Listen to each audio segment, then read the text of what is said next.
नमस्कार, जय हिंद, वंदे मातरम दोस्तों। स्वागत है आप सभी का हमारे यूट्यूब चैनल स्टडी पॉइंट्स में। तो यहाँ पर हम बात करेंगे रीट एग्जाम को लेकर। मैथ का पेपर हम यहाँ पर सॉल्व कर रहे थे, जो कि रीट एग्जाम में 2022 में पूछा गया था, यानी कि प्रीवियस ईयर के क्वेश्चन हम यहाँ पर सॉल्व कर रहे हैं।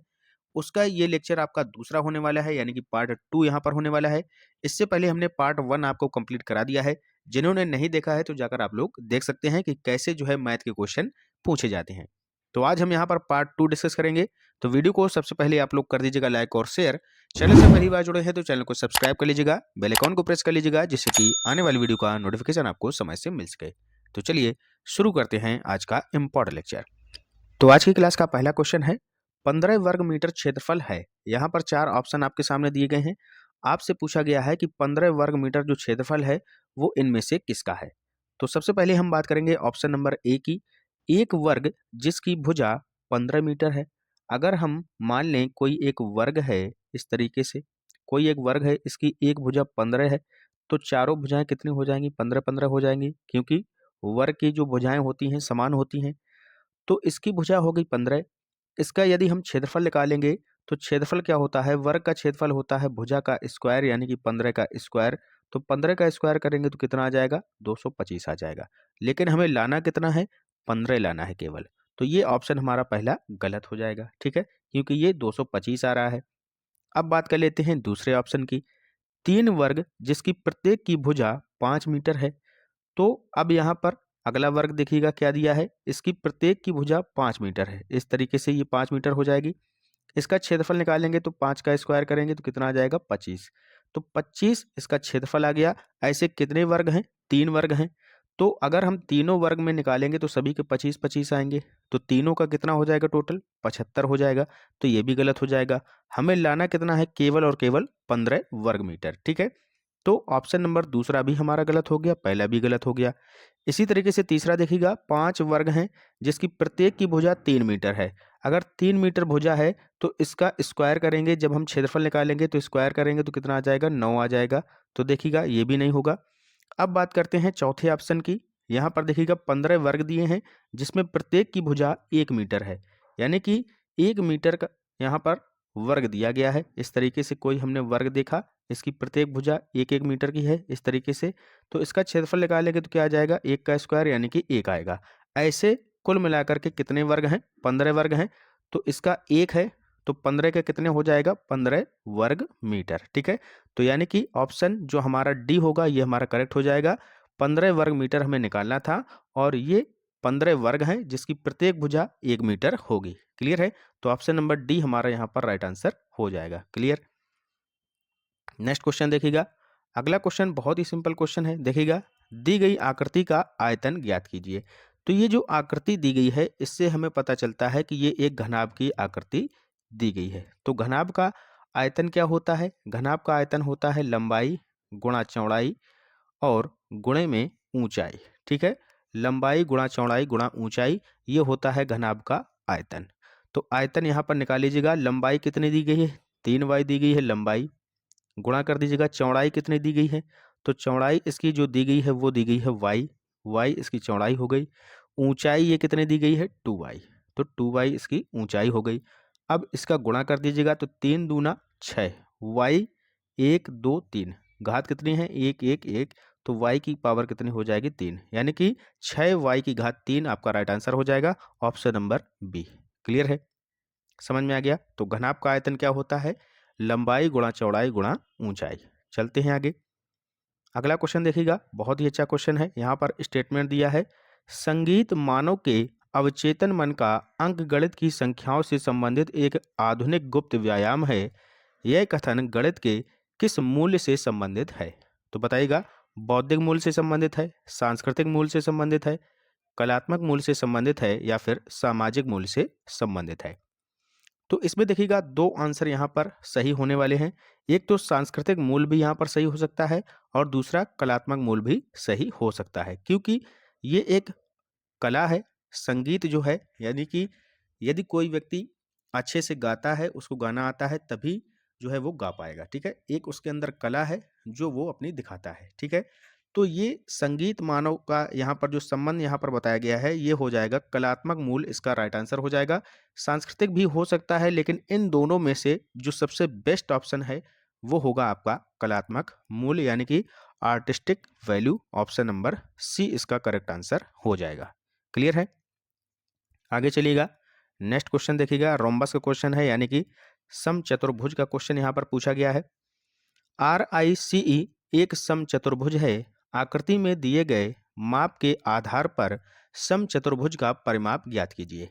तो समचतुर्भुज का जो परिमाप होता है, सबसे पहले हमें पता होना चाहिए कि समचतुर्भुज का परिमाप क्या होता है। तो ये होता है 4 इंटू भुजा।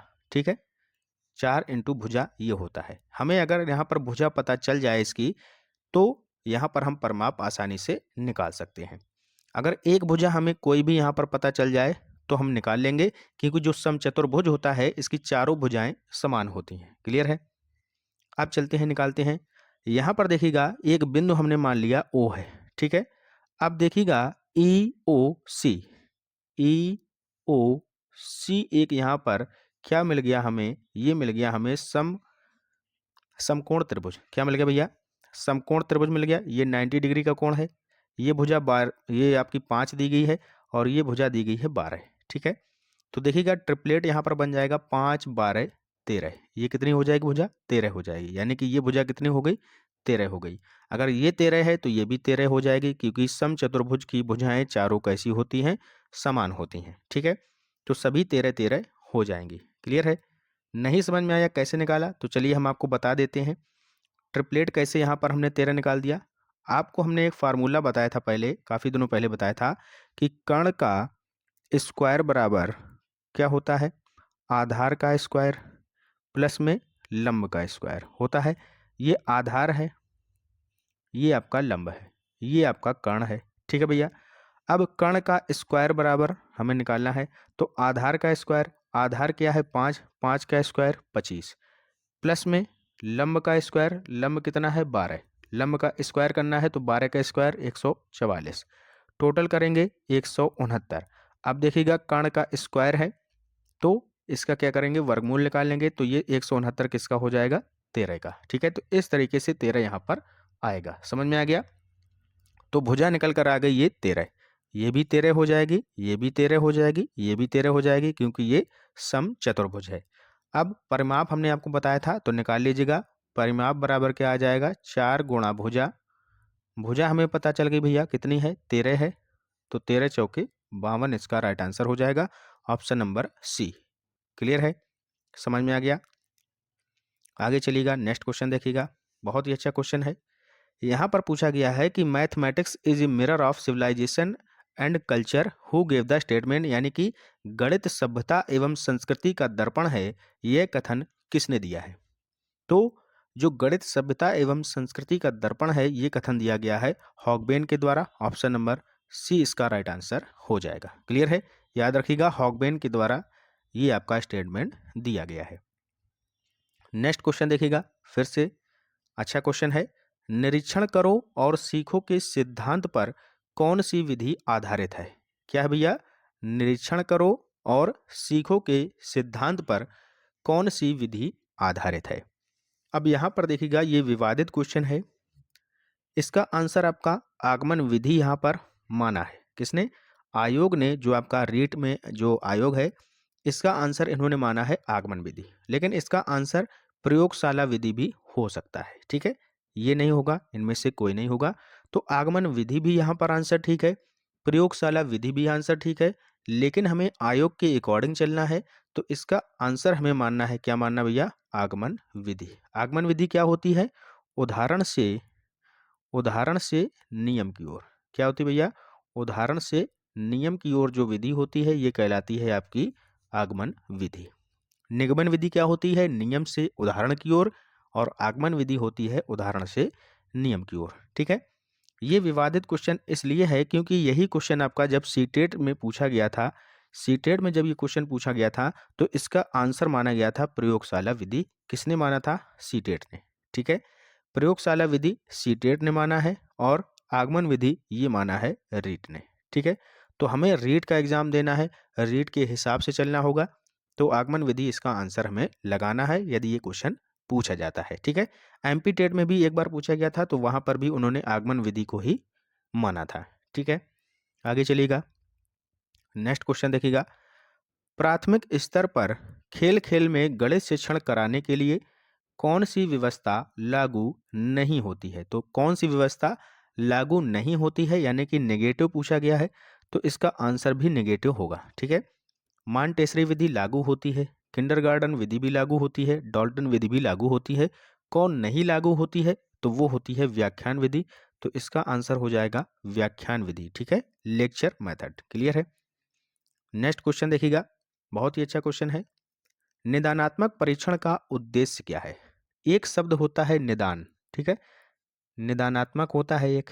ठीक है भैया, तो निदान का मतलब है जो आप कोई कार्य कर रहे हैं तो उसमें जो कमियां आ रही हैं उसको जानना ही निदानात्मक परीक्षण होता है। यानी कि कमी को पहचानना या कमी को जानना ही क्या कहलाता है? निदान कहलाता है। और उस कमी को, जो हमने कमी पहचानी है, उसको सॉल्व करना, ठीक है, वो कहलाता है उपचार। उपचारात्मक एक परीक्षण होता है, आपने सुना होगा। कमी को जानना क्या कहलाता है? निदान करना कहलाता है। और जो कमी हो रही है उसको सही से सुधार करना, वो कहलाता है उपचार करना। ठीक है, उपचारात्मक परीक्षण कहलाता है जो कमियां हैं उनको उसमें जो है सुधार करना, और निदान करना क्या होता है? कमी को पहचानना। ठीक है, तो यहाँ पर पूछा गया है कि निदानात्मक परीक्षण का उद्देश्य क्या होता है। पहले दिया है कि शिक्षक की कार्य कुशलता का पता लगाना, ये तो बिल्कुल गलत है। बालकों के विभिन्न कौशलों का विकास करना, ये भी गलत है। अगला है गणित विषय की अध्ययन एवं अध्यापन प्रक्रिया में सुधार करना। ठीक है, एक ये हो जाएगा। इसके बाद दिया है शिक्षण विधियों की उपयुक्तता की जांच करना, तो ये भी आपका गलत हो जाएगा। इसका राइट आंसर हो जाएगा ऑप्शन नंबर सी। क्लियर है।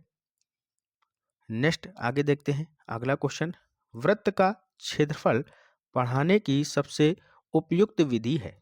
तो सबसे उपयुक्त विधि आपको यहाँ पर पहचाननी है, क्या हो जाएगी? आगमन विधि, जो हमने आपको बताया था, उदाहरण से नियम की ओर। निगमन विधि ये होती है नियम से उदाहरण की ओर। ठीक है, नियम से उदाहरण की ओर। क्लियर है। इसको याद कैसे करना है? देखिएगा, निगमन में ना पहले आ रहा है, ठीक है, नी पहले आपका शब्द आ रहा है। जब हम निगमन लिखते हैं तो देखिएगा नी आ रहा है, तो नी से याद रखिएगा, इसमें नियम पहले होगा। ठीक है, ये याद करने की ट्रिक है, बहुत ही आसानी से आप लोग याद कर सकते हैं। निगमन में नियम से उदाहरण की ओर, आगमन में उदाहरण से नियम की ओर चलते हैं। ठीक है, और ये आपका प्रयोगशाला विधि है, यहाँ पर करके सीखते हैं बच्चे। ठीक है, और ये व्याख्यान विधि है। बात कर रहा है वृत्त का क्षेत्रफल, हमें पता है वृत्त का क्षेत्रफल होता है पाई आर स्क्वायर। ठीक है, होना तो चाहिए इसका आंसर आगमन विधि, लेकिन जो रीट आयोग ने माना है वो माना है प्रयोगशाला विधि को। ठीक है, तो हमें रीट के अनुसार चलना है, क्योंकि हमें रीट का एग्जाम निकालना है, हमें वहां पर अपना ज्ञान नहीं दिखाना है। तो आंसर टिक करना होगा प्रयोगशाला विधि को। क्लियर है। नेक्स्ट क्वेश्चन देखिएगा, गणित में स्लाइड रूल का उपयोग होता है। तो जो स्लाइड रूल है, स्लाइड रूल, इसका प्रयोग क्या होता है? स्लाइड रूल का इसका प्रयोग होता है क्या करने में भैया? गुणा करने में। ठीक है, भाग करना सिखाना बच्चों को। ठीक है, और घात घातांक सिखाना। ठीक है, घात घातांक सिखाना, ये इसका स्लाइड रूल का उपयोग होता है। ठीक है, क्या नहीं होता है? तो वो नहीं होता है क्या भैया? आपका यहाँ पर घटाना, जैसे कि कोण मापन के लिए। ठीक है, ये नहीं होता है। आकृति को छोटा बड़ा करने के लिए नहीं होता है। ठीक है, उन्नयन कोण मापने के लिए भी नहीं होता है। होता क्या है? उपयोग पूछा गया है, तो ये होता है गुणा भाजन के लिए, यानी कि गुणा भाग करना, घात घातांक पहचानना। अगर जोड़ घटाना भी दिया हो यहाँ पर तो ये भी नहीं होता है। ठीक है, न जोड़ न घटाना, केवल होता है गुणा भाग घात और घातांक। ठीक है, इसके लिए स्लाइड रूल का प्रयोग किया जाता है। आगे चलिएगा, नेक्स्ट क्वेश्चन देखिएगा, निम्न में से कौन सा कथन गणित की प्रकृति से संबंधित नहीं है?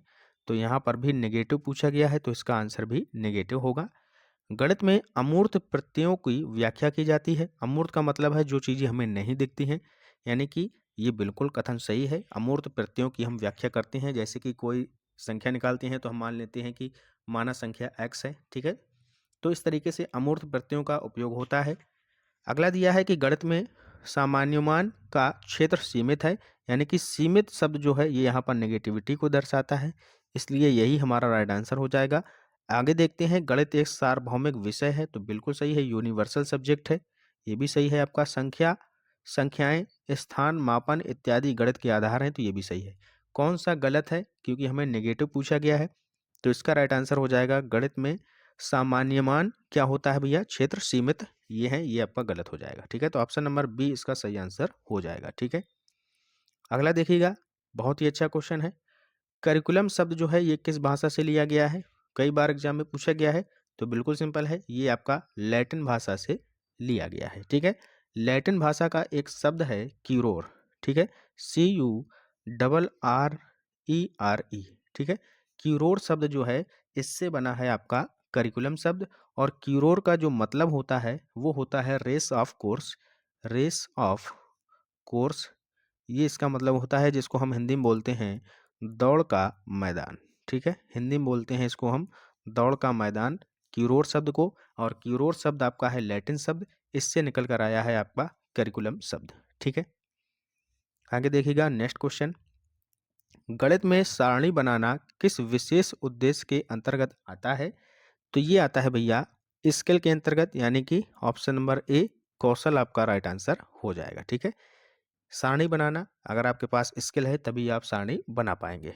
ठीक है, अगला क्वेश्चन है, बहुत ही सिंपल क्वेश्चन है, 10,20,305 का सही आंकिक रूप क्या है। तो सबसे पहले हमें 10 लाख लिखना है, तो देखिएगा हमें पता है 1 लाख में कितने जीरो होते हैं, 5, तो 10 लाख में 6 जीरो, 1 2 3 4 5 6 जीरो। ठीक है, 10 लाख लिख दिया हमने इस तरीके से।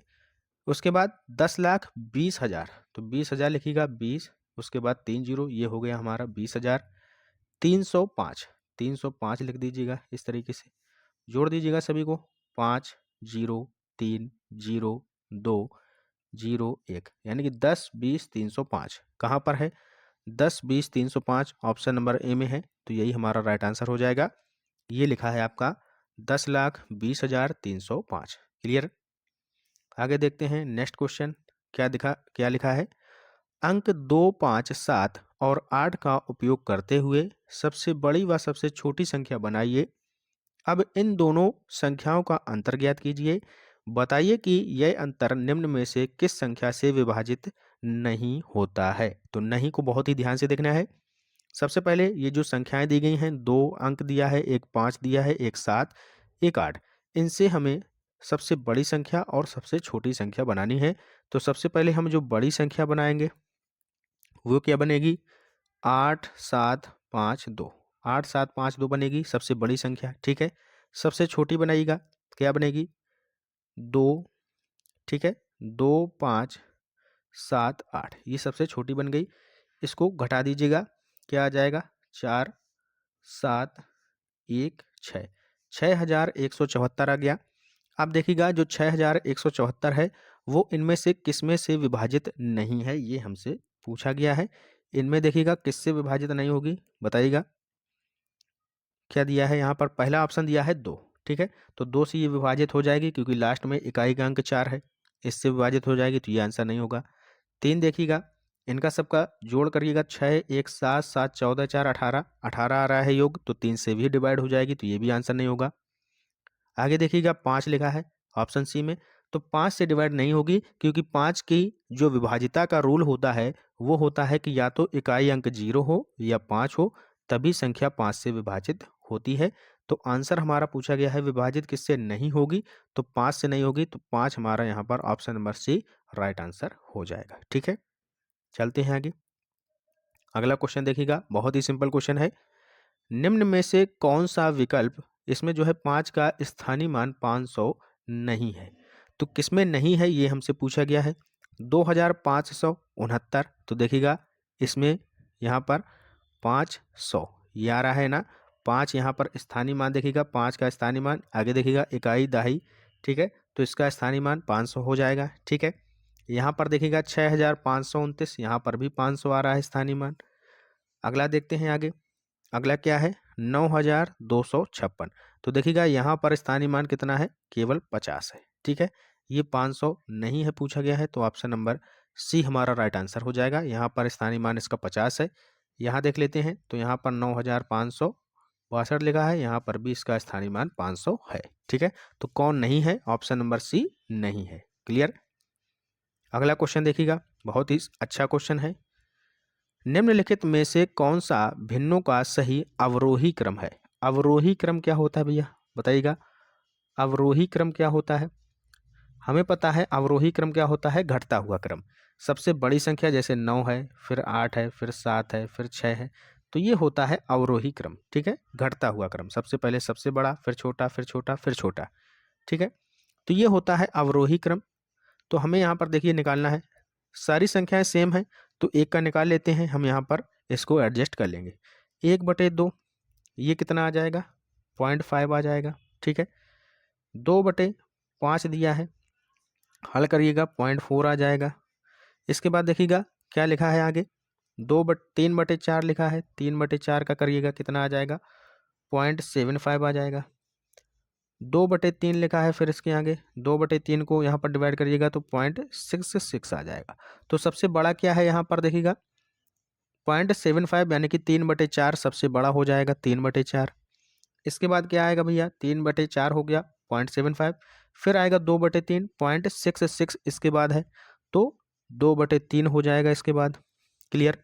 फिर इसके बाद क्या आ जाएगा, 0.5 बड़ा है, 1/2 हो जाएगा, फिर आ जाएगा आपका लास्ट में 2/5। देखिएगा ये आपका हो गया सबसे बड़ा, फिर सब उससे छोटा, फिर उससे छोटा, फिर उससे छोटा, ये बन के आ गया आपका अवरोही क्रम। इस तरीके से इसमें यहाँ पर सिंबल लगा देंगे। ठीक है, तो देखिए कहाँ पर है, ऑप्शन नंबर बी में है, यही हमारा सही उत्तर हो जाएगा। क्लियर है।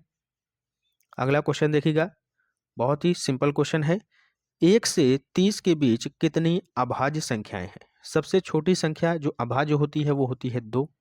1 से 30 तक पूछी गई हैं तो 2 हो जाएगी, इसके बाद 3 भी हो जाएगी, 5, 7, 9 नहीं होती है, फिर 11 होती है, इसके बाद 13 होती है, फिर 17 होती है, फिर 19 होती है, फिर 23 होती है और फिर 29 होती है। यहीं पर हमें रुक जाना है क्योंकि 1 से 30 के बीच पूछा है कितनी अभाज्य संख्याएं हैं। तो देखिएगा 1, 2, 3, 4, 5, 6, 7, 8, 9, 10, 10 हैं, तो ऑप्शन नंबर सी हमारा करेक्ट आंसर हो जाएगा। ठीक है, क्लियर। नेक्स्ट क्वेश्चन देखिएगा, बहुत ही अच्छा क्वेश्चन है। निम्न में से कौन सा अनुपात सबसे बड़ा है? सबसे बड़ा अनुपात हमें यहाँ पर निकालना है, बिल्कुल सिंपल है, निकाल सकते हैं। 7/3 लिखा है, 3 से डिवाइड करेंगे तो लगभग 2 दशमलव कुछ जाएगा। ऑप्शन बी देखिएगा, 7 से यहाँ पर 25 को डिवाइड करना है तो 7 या 21, 3 दशमलव कुछ जाएगा। आगे आगे नहीं निकालना है, केवल हमें पहचानना है सबसे बड़ा कौन है। ठीक है, 9 से इसको काटेंगे तो 9 चौको 36 ज़्यादा हो जाएगा, 9 3 27, 3 दशमलव कुछ जाएगा ये भी। यहाँ पर देखिएगा ऑप्शन नंबर डी में लिखा है 19/2, तो 2 निम 18। ठीक है, 1 बचा और 2 पंचे 10। ठीक है, तो 9.5 यही सबसे बड़ा है, तो ऑप्शन नंबर डी हमारा करेक्ट आंसर हो जाएगा। क्लियर है। तो यहाँ से पूरा कंप्लीट होता है ये मैथ का सेक्शन। तो वीडियो आपको कैसा लगा जरूर हमें कमेंट बॉक्स में बताइएगा। मिलते हैं नेक्स्ट इंपॉर्टेंट लेक्चर के साथ, तब तक के लिए पढ़ते रहिए, आगे बढ़ते रहिए। जय हिंद, जय भारत।